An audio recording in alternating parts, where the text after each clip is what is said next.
नमस्कार, स्वागत है आपका दृश्य न्यूज में। मैं आपके साथ संदीप पोईवाल। आज हम पहुंचे हैं अशोकनगर में हम जिस जगह पे पहुंचे हैं वो उस जगह का नाम है लाल मंदिर। लाल मंदिर क्यों कहा जाता है इसको? क्योंकि इसकी जो दीवारें हैं अभी हम आपको दिखाएंगे कि पूरी लाल है और ये एक आश्रम भी है। और यहाँ पे जो मंदिर है विशेष तौर से जो माई मदानंद देवी है, माई मदानंद देवी का ये मंदिर है। आपको दिखा देते हैं, लेकिन माई मदानंद के दर्शन कराने से पहले दिखा देते हैं। यहाँ पे आप मंदिर में देख सकते हैं राम दरबार पूरा है। भगवान श्री राम जी हैं, मैया सीता हैं, भाई लक्ष्मण है, हनुमान जी है और साथ ही यहाँ पे गणेश भगवान जी है, सरस्वती माँ है, लक्ष्मी माँ है। और ये दिखा देते हैं कि आपने धूने देखे होंगे।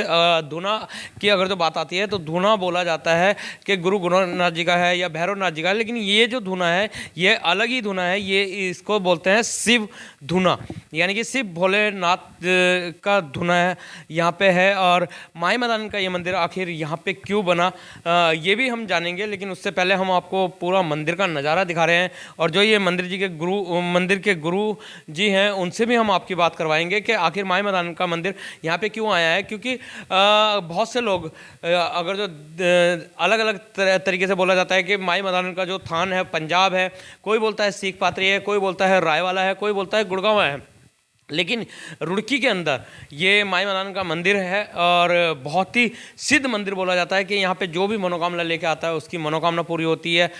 ये हनुमान जी का मंदिर है और यहाँ पे ही हम आपको मदानंद मैया का मंदिर दिखा रहे हैं। लेकिन मदानंद मैया से पहले हम आपको दिखाते हैं माँ काली, जो कि बलशाली देवी है और जगत जननी माँ काली बोली जाती है। माँ काली को हम आपको दिखाते हैं। फिर यहाँ पे ये जो है काल भैरव जी हैं, बहुत ही अच्छे तरीके से वो कर रखा है। ये हैं माई मदानंद। लोग हमारे माध्यम से दर्शन कर सकते हैं माई मदानंद के कितना भव्य रूप माँ का है। और हम भी, क्योंकि बोला जाता है कि घंटा बजाने से माँ जो है प्रसन्न होती है। और यहीं पे हमारे साथ गुरुजी भी है। हम चाहेंगे एक बार अपने सहयोगी कैमरामैन को कि माँ काली के भी दर्शन हमारे दर्शकों को अच्छे से कराए। और जो भी हमारे दृष्टि न्यूज़ के दर्शक इस वीडियो को देख रहे हैं, माँ काली को देखा, माई मदानंद को देखा, माई मदानंद से दुआ करते हैं और काली से दुआ करते हैं कि उनकी मनोकामना जल्दी से जल्दी पूर्ण हो। तो दृष्टि न्यूज के दर्शकों ने दर्शन करे हैं माँ काली के और माँ मदानंद मैया के। हमने पूरा मंदिर का नज़ारा दिखा दिया। अब यहाँ पे गुरुजी हमारे साथ हैं, तो गुरुजी से भी जानते हैं कुछ बातें। प्रणाम गुरुजी। सबसे पहले तो चरण स्पर्श जय। क्योंकि बोला जाता है कि बहुत वो है कि गुरु गोविंद दाऊ खड़े काको लागो पाए, बलहारी गुरु गोविंद अपने दियो बताए। जब भगवान उन गुरु के पास आए तो शिष्य के पास आए, तो शिष्य से पूछा गया कि आप पहले किसके पैर छुओगे, भगवान के या गुरु के? तो शिष्य ने पहले गुरु के पैर छुए, क्योंकि गुरु ने ही भगवान तक जाने का मार्ग दिखाया। तो ऐसे ही गुरु जी हमारे साथ है, तो कुछ जानते हैं बातें। नमस्कार गुरु जी। गुरु जी, सबसे पहला हमारा एक सवाल है कि जैसे कि बहुत से लोग बताते हैं कि माई मदान का जो थान है पंजाब में है, या कोई बताता है सीख पात्री है, कोई बताता है गुड़गांव है, कोई बताता है रायवाला है, लेकिन रुड़की के अंदर माई मदान का एक अकेला स्थान ऐसा है। तो ये मंदिर कब बना और किस तरीके से बना? हाँ, ये बात सही है कि माता जी के भिन्न भिन्न स्थान है हर जगह पर। माता जी के लगभग सभी गांवों में स्थान है, लेकिन क्या है कि दरबार कहीं कहीं है। जैसा आपने कहा गुड़गांव पाथरी वाली माता जी और रायवाड़े में, इन सब जगहों पर माता जी का दरबार है। तो ये जहाँ जहाँ दरबार हैं वहाँ वहाँ माता जी की एक अलग प्रस्तुति कह लो या एक कहानी कह लो, या ये कह लो कि वहाँ इनके चाहने वाले ज़्यादा हैं जहाँ जहाँ इनके दरबार हैं। ऐसे ही ये भी दरबार हुआ। ये दरबार 2018 में स्थापित हुआ यहाँ, और ये हुआ माता जी के आदेश में। माता जी ने स्वप्न में दर्शन देकर कहा कि यहाँ स्थान दो। नहीं तो पहले एक प्लाट के आगे बात चल रही थी, जो था तो अशोकनगर में ही, लेकिन यहाँ से करीब 1.5 किलोमीटर दूर था। आपने बताया भी कि माता जी ने दर्शन दे के कहा है, तो दर्शन किसे दिए थे? दर्शन मुझे ही दिए थे स्वयं को। हाँ, नहीं तो मैं तो पहले एक बिजनेसमैन था, कोई मेरा संन्यास से या भगवे से कोई वास्ता नहीं था। लेकिन अचानक से माता जी ने जब दर्शन दिए और मैं इनकी शरण में गया तो इस तरफ मैं ढलता चला गया। उसके बाद फिर मैंने जाकर जूना अखाड़े से दीक्षा ली। मेरे गुरु जी जूना अखाड़े से श्री महंत देवानंद सरस्वती जी महाराज हैं, जो आज जूना अखाड़े के अंतर्राष्ट्रीय प्रचार मंत्री हैं, और हिमाचल में मंडी बाबा भूतनाथ जी की सिद्ध पीठ है, वहाँ विराजमान है। तो आपने दीक्षा जूना अखाड़े से ली है। मंडी का आपने जिक्र किया, तो मंडी भी रहे हैं आप? हाँ, मंडी में गुरु जी के पास आना जाना लगा रहता है। और ऐसे अब जैसे अगले महीने 7 मार्च की शायद शिवरात्रि है, तो शिवरात्रि में वहाँ बहुत बड़ा मेला लगता है, जिसे राज्यपाल शुरू कराने के लिए आते हैं और मुख्यमंत्री समापन कराने के लिए आते हैं। वो बड़े स्तर का मंदिर है, आज गवर्नमेंट अंडरटेकिंग है वो, और वहाँ हर टाइम पुलिस का या जो भी सरकारी व्यवस्थाएं हैं उनका वहाँ की सरकार ध्यान रखती है। अच्छा, अभी आपने एक बात बताई है गुरुजी कि सपने में दर्शन दिए थे। 2018 में इस मंदिर की स्थापना हुई है, लेकिन अगर जो यहाँ के लोगों की माने, आसपास के लोगों की माने, तो बोलते हैं कि सिद्ध पीठ है। तो सिद्ध पीठ कैसा हो गया? क्योंकि सिद्ध पीठ तो बहुत पौराणिक अगर जो हो तो सिद्ध पीठ माना जाता है, लेकिन ये 2018 में बना है। हाँ, ये बात सही है कि जो पौराणिक होते हैं वो सिद्ध पीठ होते हैं, लेकिन वो शक्ति पीठ होते हैं। आपने सुना होगा कि जिस टाइम भगवान शंकर ने, वो जो एक उनका किस्सा है कि माता जी को लेकर घूम रहे थे और भगवान विष्णु ने सुदर्शन चक्र से अपने उनके टुकड़े कर दिए थे। वो जहाँ जहाँ उनके हिस्से गिरे थे वहाँ वहाँ शक्तिपीठ हैं वो।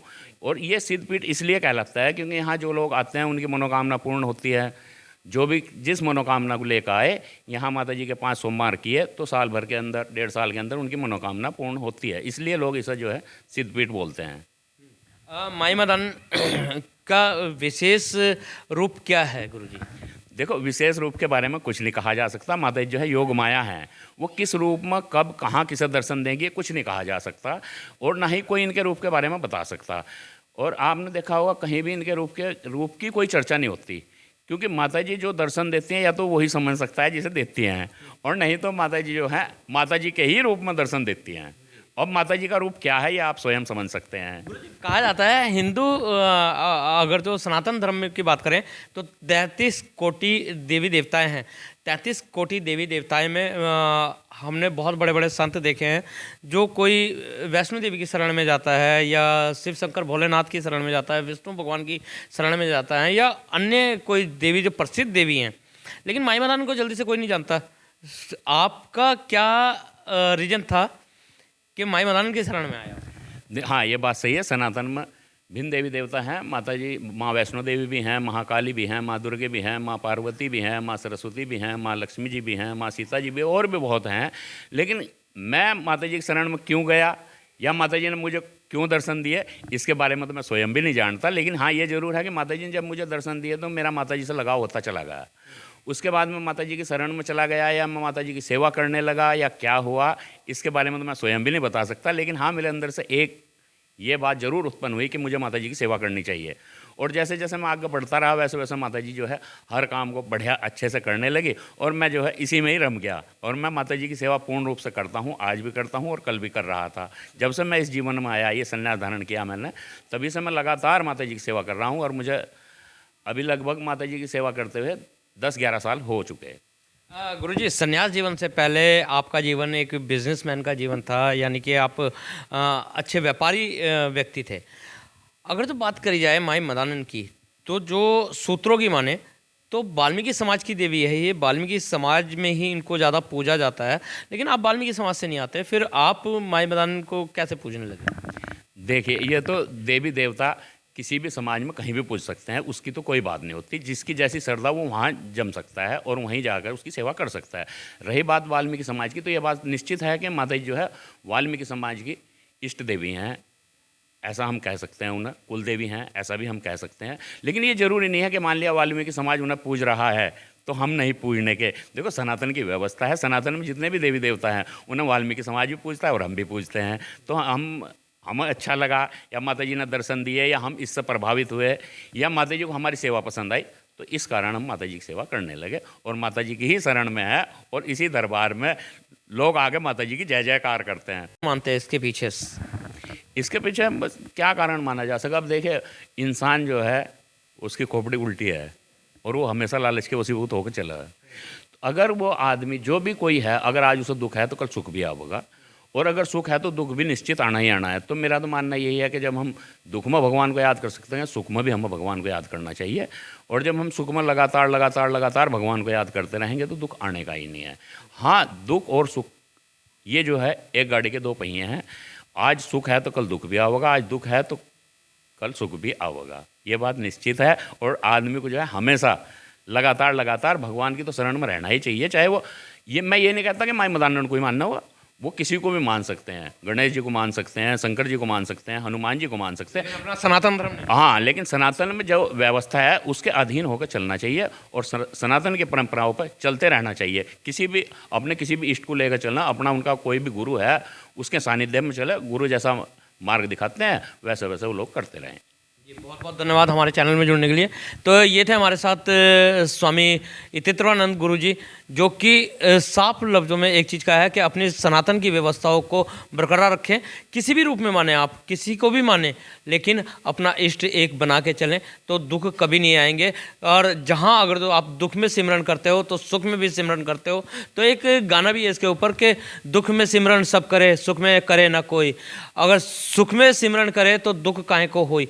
तो ये वाकई एक व्यवस्था है और माई मदान का बहुत भव्य मंदिर है। यहाँ पे दूर दूर से लोग आते हैं, जो भी लोग आते हैं उनकी मनोकामना पूरी होती है। तो दृष्टि न्यूज़ में इसी तरीके के हम धार्मिक स्थल आपको और भी दिखाते रहेंगे और ले जाते रहेंगे आपको इसी तरीके के संतों के पास। जब तक के लिए दीजिए इजाज़त। जय हिंद, जय भारत, जय उत्तराखंड।